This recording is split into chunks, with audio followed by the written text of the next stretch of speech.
আপোষহীন নেত্রী হিসেবে সংজ্ঞায়িত করেছে। তিনি আমাদের বাংলাদেশের প্রথম মহিলা প্রধানমন্ত্রী ছিল। তিনি তার সুদক্ষ সাংগঠনিক যে পরিকল্পনা ছিল, শক্তি ছিল, সেটা দিয়ে তিনি বাংলাদেশ জাতীয়তাবাদী দলকে এমন একটা উচ্চতায় নিয়ে যেতে পেরেছিলেন যে তিনবার এই দল বাংলাদেশের সরকার পরিচালনা করেছেন এবং সেই সরকারে তিনি প্রধানমন্ত্রী হিসেবে দায়িত্বভার গ্রহণ করেছেন, পালন করেছেন এবং বাংলাদেশের অভূতপূর্ব উন্নতি তিনি সাধন করেছেন। কিন্তু মানুষের জীবন ক্ষণস্থায়ী, উন্নয়ন তো চলতেই হবে। আমরা মারা যাবো, কিন্তু আমাদের রেখে যাওয়ার স্বপ্ন পরিকল্পনা রয়ে যায়। ঠিক তেমনিভাবে আমাদের নেত্রী, আমাদের মাতৃ সমতুল্য নেত্রী, তিনি চলে গেছেন আমাদের মাঝ থেকে, কিন্তু তিনি আমাদেরকে নিয়ে যে স্বপ্ন দেখেছিলেন, আপনাদেরকে নিয়ে যে স্বপ্ন দেখেছিলেন, দেশকে নিয়ে যে স্বপ্ন দেখেছিলেন, এই পরিকল্পনা কি থেমে যাবে? এখানেই বন্ধ হয়ে যাবে? না। তাহলে আমরা কি করতে আছি? আমরা যারা মনে করি যে আমরা বাংলাদেশ জাতীয়তাবাদী ক্ষুদ্র কর্মী, ক্ষুদ্র সমর্থক, আমরা দল করি, দলকে ভালোবাসি, দলকে শ্রদ্ধা করি, আমাদের এখন দায়িত্ব হয়েছে, দায়িত্ব হিসেবে বর্তেছে তার রেখে যাওয়ার স্বপ্ন, তার দেখানো পথ, তার যত পরিকল্পনা আছে, এই সমস্ত পরিকল্পনাকে বাস্তবে রূপ দেওয়া। এবং ইনশাআল্লাহ আজকে আমরা সকলে মিলে তার আত্মার মাগফিরাত কামনার দোয়ার সাথে সাথে আমরা নিজেদের জন্য দোয়া করবো, আল্লাহ তাআলা যেন আমাদেরকে সেই সামর্থ্য দেন, আমরা যেন এই দলের নীতি আদর্শ মেনে একটি সবার জন্য নিরাপদ বাংলাদেশ গড়ার জন্য, একটি সবার জন্য মানবিক বাংলাদেশ গড়ার জন্য যেন আমরা কাজ করে যেতে পারি। আমরা দেখেছি, আমরা শুনেছি, আমরা নিজেরা নির্যাতিতও হয়েছি, কিন্তু আমরা এটাও জেনেছি যে আমি নির্যাতিত হয়েছি জন্য, আমার গায়ে হাত পড়েছে জন্য, কিন্তু আমার দল আমাকে কোনো অনুমতি দেয়নি যে আপনার গায়ে হাত দিয়েছে আপনি তার গায়ে হাত দেবেন, যে আপনাকে নির্যাতন করেছে আপনি তাকে নির্যাতন করবেন। সেই পারমিশন কি দল আমাদের দিয়েছিল? দেয়নি। বরং আমরা কি করেছি? আমরা যারা নির্যাতিত হয়েছি, আমরা যারা রাতে ঘরে ঘুমিয়ে থেকেছি, কিন্তু আমার পাশের বাড়ি থেকে কেউ এসে প্রশাসনকে বলেছে ওই ঘরে একজন বিএনপি কর্মী ঘুমিয়ে আছেন, তার ঘর কিন্তু আমরা 5 তারিখের পরে পাহারা দিয়েছি, দেই নাই?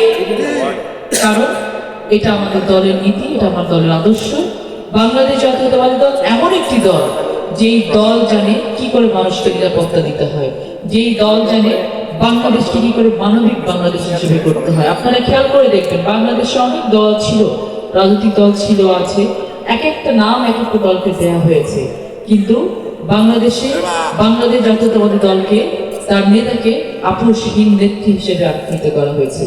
আমার গর্ববোধ হয় যে আমি এরকম একটি দলের ক্ষুদ্র একজন কর্মী, সমর্থক হিসেবে নিজেকে পরিচয় দিতে পারি। আমরা ইদানিংকালে দেখছি যে বেশ কিছু মানুষ দলের সুবিধাভোগী, দল থেকে অনেক কিছু নিয়েছেন, হয়তো তাদের নিয়ে চাওয়া পাওয়া শেষ হয়ে গেছে, এখন তারা দলের বিপক্ষে কাজ করছে।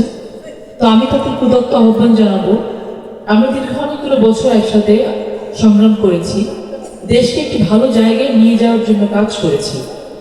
তো এখন একটা সময় এসেছে যে এর আগে কাজগুলো কোনো সেভাবে করতে পারিনি, কারণ বিভিন্ন বাধ্যবাধকতা ছিল আমাদের, কিন্তু একটা সময় এসছে এখন আমরা হয়তো কাজগুলো শুরু করতে পারবো, নতুন বাংলাদেশ গড়ার জন্য, একটি নিরাপদ বাংলাদেশ গড়ার জন্য, আমাদের সন্তানদের জন্য, মাদের জন্য, বোনদের জন্য, বাবা চাচাদের জন্য। এইরকম একটি সময়ে যে দলটি দীর্ঘ 15-17 বছর ধরে এই বাংলাদেশের হাল ধরার জন্য, অথবা বাংলাদেশকে একটি রাইট ট্র্যাকে নিয়ে যাওয়ার জন্য, বাংলাদেশকে একটি সঠিক পথে পরিচালিত করার জন্য সংগ্রাম করেছি, আমরা আমাদের সাধারণ জনগণের নিরাপত্তার জন্য আমরা সংগ্রাম করেছি। এই সময়ে যদি আমরা যারা বিগত সময়গুলোতে বিএনপি থেকে বিভিন্ন সময় সুবিধাভোগী হয়েছি, অথবা বিএনপির সাথে থেকেও অন্যান্য দলের সাথে থেকে আমরা সুবিধাভোগী হয়েছি, এখন আবার দাঁড়িয়ে আমরা তারা কিন্তু অনেকেই দেখছি যে একটু বিপদগামী হয়ে দলের বিরুদ্ধে কথা বলছি, দলের মানুষের বিরুদ্ধে কথা বলছি। আমি আপনাদের উদাত্ত আহ্বান জানাবো যে আমরা একটি বাংলাদেশ গড়তে চাই, বিদ্বেষবিহীন, হিংসাবিহীন, বৈষম্যবিহীন একটি বাংলাদেশ।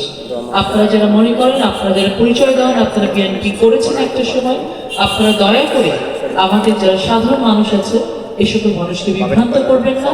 আপনি যদি দল করে থাকেন, দলের নীতি আদর্শ মেনে চলা হচ্ছে আপনার কর্তব্য, আপনার দায়িত্ব, আমার দায়িত্ব, আমার কর্তব্য। আমি ফারজানা শারমিন পুতুল, আমি লয়ার, আমি ব্যারিস্টার, আমি বাংলাদেশ সুপ্রিম কোর্টের আপিল বিভাগের একজন আইনজীবী। আমি অনেক ভালো ভালো স্কুল কলেজে পড়াশোনা করেছি, আমি অনেক ভালো জায়গায় কাজ করেছি। বিভিন্ন যে আপনারা দেখেছেন যে আমি নির্বাচনে অংশগ্রহণ করার জন্য আমি 4টি পদ থেকে পদত্যাগ করে এসেছি। আমি ডেস্কোর বোর্ড অফ ডাইরেক্টরসে ছিলাম, আমি ডেল্টা লাইফ ইন্স্যুরেন্সের বোর্ড অফ ডাইরেক্টরসে ছিলাম, আমি বাংলাদেশ ব্যাংকের লয়ার ছিলাম, আমি জাতীয় বিশ্ববিদ্যালয়ের লয়ার ছিলাম, অসংখ্য জায়গায় আমি কাজ করেছি। কিন্তু যখন আমি একজন, আমার ব্যক্তিগত পরিচয় থাকতেই পারে, কিন্তু যখন আমি একজন রাজনৈতিক কর্মী, যখন আমি বলছি যে আমি এই দলের কর্মী, তখন ওই দলের দাড়ি কমা সেমিকোলন পালন করা হচ্ছে আমার নৈতিক এবং পবিত্র দায়িত্ব। যতক্ষণ পর্যন্ত ওই দলের হাত আমার মাথার উপর আছে, ততক্ষণ পর্যন্ত আমি একজন দলের কর্মী হিসেবে আছি। যতক্ষণ পর্যন্ত ওই দল আমার মাথার উপরে নেই, আমি কিন্তু একটি জিরো। এখানে আমার সামনে আপনারা কেউ থাকবেন না। এই জন্য আপনাদেরকে বলতে চাই, দলের চেয়ে দেশ বড় এবং ব্যক্তির চাইতে দল বড়। এটা বলে গেছেন আমাদের শহীদ প্রেসিডেন্ট জিয়াউর রহমান। আপনারা যারা মনে করছেন যারা আপনারা ব্যক্তি হিসেবে দলের বিরুদ্ধে দাঁড়িয়ে আপনার নিজের খুব সুনাম অর্জন করছেন অথবা আপনারা নিজেদের জন্য ভালো করে কাজ করছেন, আমি উদাত্ত আহ্বান জানাতে চাই, আমি আপনাদের বোন হিসেবে, দলের একজন ক্ষুদ্র কর্মী হিসেবে, এই সাধারণ পা ফাটা মানুষের প্রতিনিধি হিসেবে আপনাদের কাছে উদাত্ত আহ্বান জানাতে চাই, ইনাফ ইজ ইনাফ। দলের বিরুদ্ধে আরেকটি কথা কিন্তু লালপুর বাগাতিপাড়ার মাটিতে বাংলাদেশ জাতীয়তাবাদী দলের একটা ক্ষুদ্র কর্মী সহ্য করবে না ইনশাআল্লাহ। আপনারা সকলে দল করতে চান, দল করুন। দলের বিপক্ষে যাওয়ার সময় সুযোগ থাকলেও কারো যাওয়া উচিত না, কারণ একটি দলের বিরুদ্ধে কথা বলে এবং বাবা মার সাথে বেইমানি করে একই জিনিস। কারণ আজকে দল ছিল বলে আমরা এখানে এসেছি, দলের পরিচয় ছাড়া আমাদের একজন দলের কর্মী হিসেবে কোনো পরিচয় নেই। আমি আপনাদের উদাত্ত আহ্বান জানাতে চাই, আন্তরিকভাবে আহ্বান জানাতে চাই। গত দুদিন ধরে কিছু ঘটনা ঘটেছে, কথাগুলো আমি বলতাম না, এই কারণে বলছি যে কিছু খুব তৃণমূলের আমার বাংলাদেশ জাতীয়তাবাদী দলের সমর্থক আমার কাছে এসে আফসোস করেছেন এবং দুঃখ প্রকাশ করেছেন। একজন ভদ্রমহিলা, একজন চাচিমা কেঁদেই দিলেন যে মিলাদে আসতে আমাদেরকে বাধা দেয়া হচ্ছে বিটি। এটা অত্যন্ত দুঃখজনক, এটা অত্যন্ত দুঃখজনক। আমি আশা করব এই ধরনের ঘটনা আপনারা ঘটাবেন না। আপনারা যদি মনে করে থাকেন আমাদের ভদ্রতা হচ্ছে আমাদের দুর্বলতা, আপনারা যদি মনে করে থাকেন যে ফারজানা সাহেবের পুতুল খুব আস্তে কথা বলার জন্য আপনি জোরে কথা বলতে পারেন না, আপনারা যদি মনে করে থাকেন যে লালপুর বাগাতিপাড়ার মানুষ দলের বিরুদ্ধে কথা বলে চুপ করে থাকবে, আপনারা কিন্তু এটা ভুল ভাবছেন।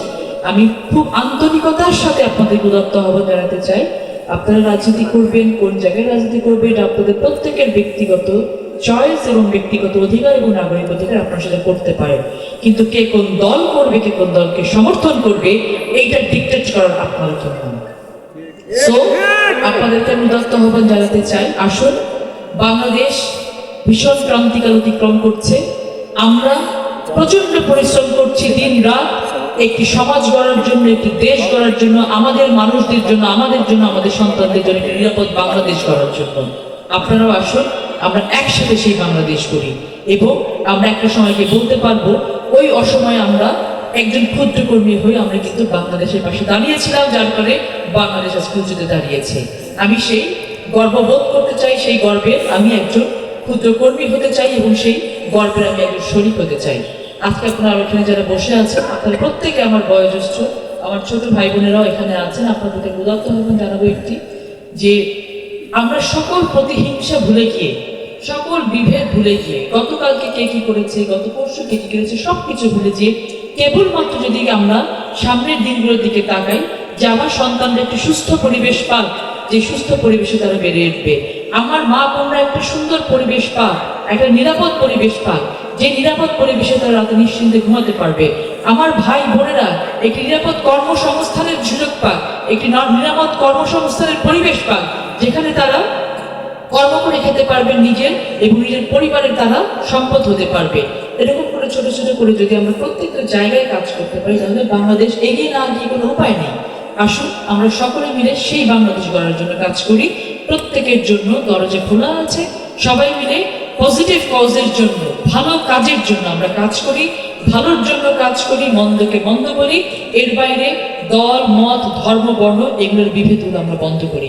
আপনাদেরকে আমরা উদাত্ত আহ্বান জানাবো। আপনারা দেখেছেন আমাদের চেয়ারম্যান জনাব তারেক রহমান বারংবার একটি কথা বলেছেন, বাংলাদেশের সংখ্যালঘু বলে কেউ থাকবে না। কেন এই কথা বলেছেন? কারণ হিন্দু মুসলমান বৌদ্ধ খ্রিস্টান সবার জন্য যার একটি ন্যাশনাল আইডি কার্ড আছে, জাতীয় পরিচয় পত্রটি আছে, তিনি হচ্ছেন কেবল এবং কেবলমাত্র বাংলাদেশি, তার অন্য কোনো কিছু নেই। ধর্মের ভিত্তিতে যেন কোনো বিভেদ না হয়, নারী পুরুষের মধ্যে যেন কোনো বিভেদ না হয়, দলের মধ্যে যেন কোনো বিভেদ না হয়, অন্যায়কারী যেন সাজা পায়, কোনো নিরাপরাধ যেন কখনো আইনের আওতায় না আসে। এই বিষয়গুলো যদি একটু সমাজে নিশ্চিত করতে পারি আমরা, তাহলে কিন্তু এর থেকে বেশি কিছু চাওয়া আমাদের সাধারণ মানুষের থাকে না।